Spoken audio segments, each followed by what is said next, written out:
It showcases how returning to your human body isn't really that easy. It isn't just I'm just gonna get it back, hooray. No, it's like, I'm still struggling how to use my hands, essentially.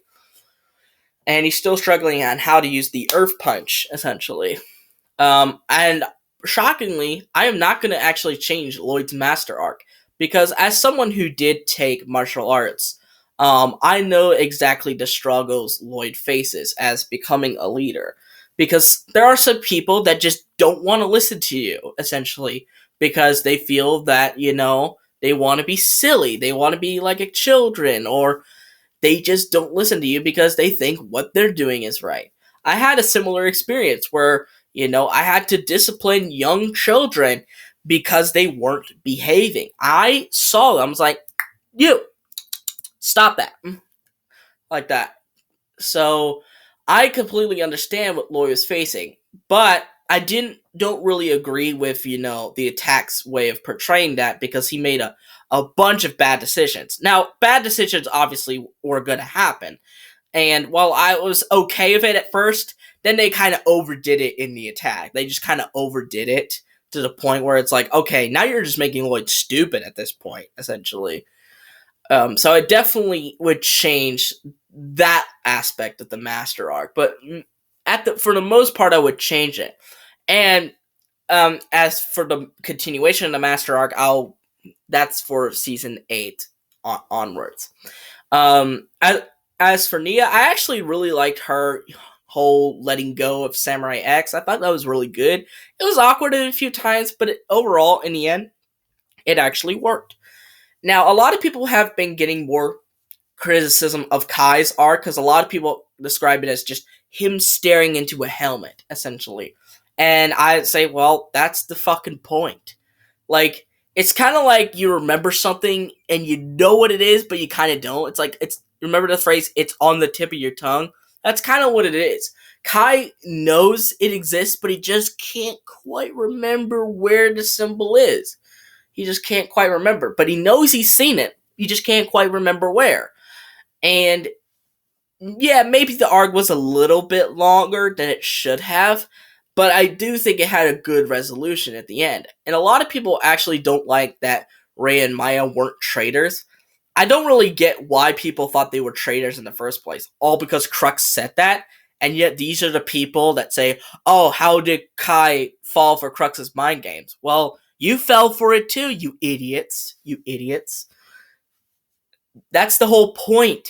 That's the whole point. You fell for the trap. You fell for his mind games. That's the whole point.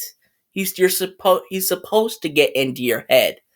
He's supposed to make you doubt. Remember that meme, X to doubt, from LA Noire? Yeah, that's basically the whole point. So I really liked it. And I also thought this was the correct decision not to make them traitors, because I never thought in a million years that Kai and Nia's parents were bad people, because previous showcases of them from the Tournament of Elements flashbacks never portrayed them as bad people. And even Season 7 never portrayed them as bad people. So why would they all of a sudden do it now? Why would they all of a sudden say, oh, we're bad people now? Basically. It doesn't make sense to me. So I actually applaud that decision to not make them traitors, instead of making them good guys. But I really don't like how they weren't really brought up all that much from Season 7 to Seabound, since they basically did not appear a single time in between those two phases. So, the overall story, there would be some things I would slightly change, but like I mentioned this earlier. Chronix and Crux's dynamics is pretty funny, honestly, with one being super technology and one being anti-technology. I like that. But one thing I didn't really like was how Chronix just kind of sided with Crux, essentially. I kind of didn't really like that. Because if you think about it, Crux is taking away the one thing Chronix loves, and that is technology.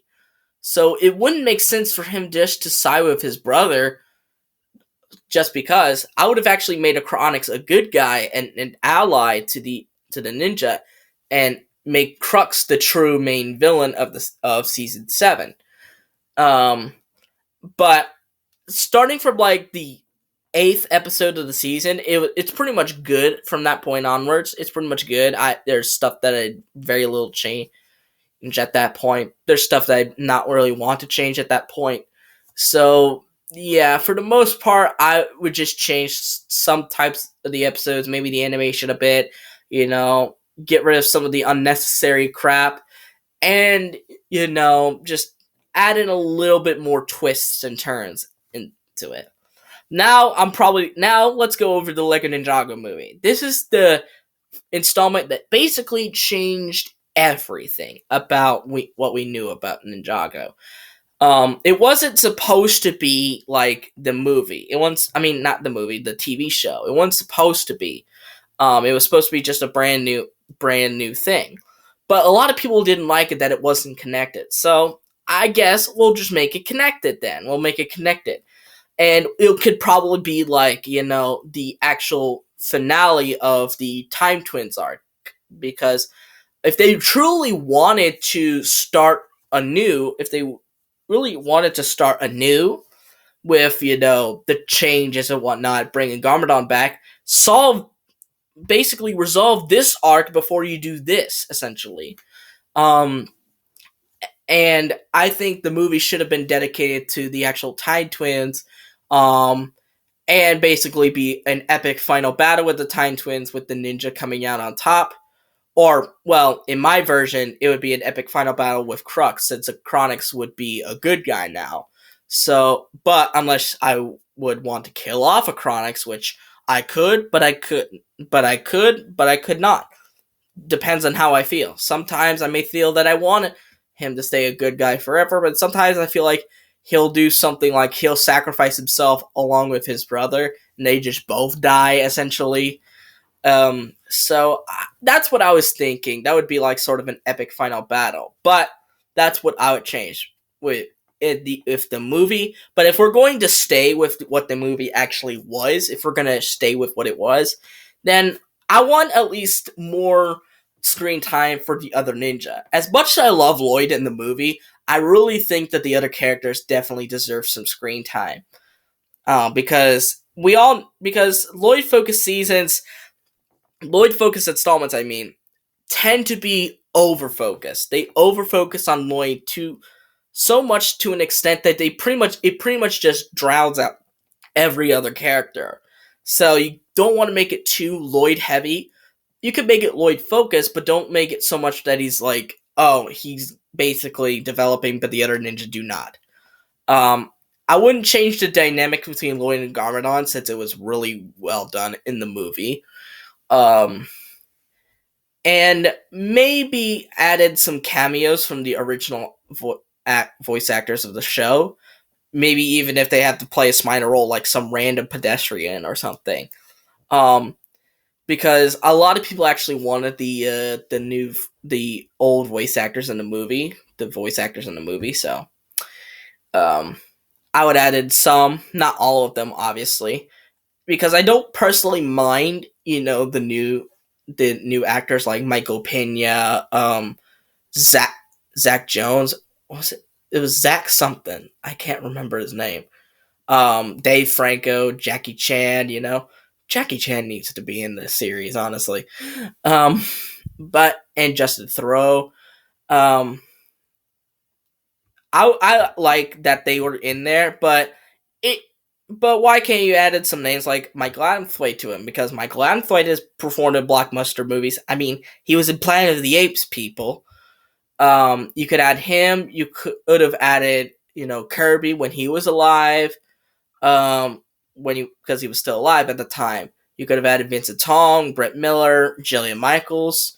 And hell, this could have even been the debut of Sam Vincent in the Ninjago scene.